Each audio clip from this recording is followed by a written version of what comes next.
จ้าไปหาปลาเจ้าเอายังไปหาเดี๋ยวนี้เอาเนี่ยได้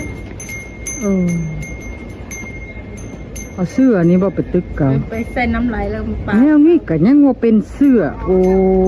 ยให้ละล่ายังบ่เอาละบ่เป็นนุ่งให้ละล่าบ่เอาเลยอีแม่นี่ขี้เหอะขี้หายก็แล้วไม่ได้ดอกก็บ่เอาดอกอลีได้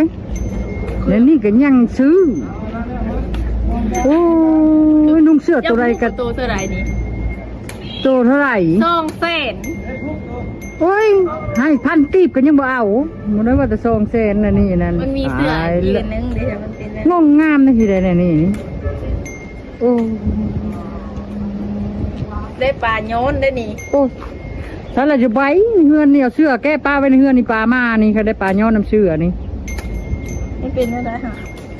เช่านุ่งแต่ท่อในเฮือนนี่เด้อจะนุ่งไปใส่ได้เด้ออายแถวบ้านนุ่งไปซื้อกระดุมนี่ได้ฟันคือคนบ่มีเงินซื้อเสื้อนี่ก็บ่มีอย่างนี้ซื้อจบเจือนี่กว่าโอ้ยตายแล้วทราบเลยเทวดาเอ้ยบดทนี้บ่หานเสื้อเขาขายเสื้อนะเนาะเขาเต็มใจซื้อมานะตายแล้วเขาซะเขาสิซื้อยังค่อยก็เห็นแล้วซื้อไปเฮ็ดไปชังนะนี่โอ้โหเอาไปเฮ็ดแนวล้างถ้วยแนวนี้เอาไปใช้พองสไลด์และล้างคัดหม้อมันก็งามเลยดิบ้า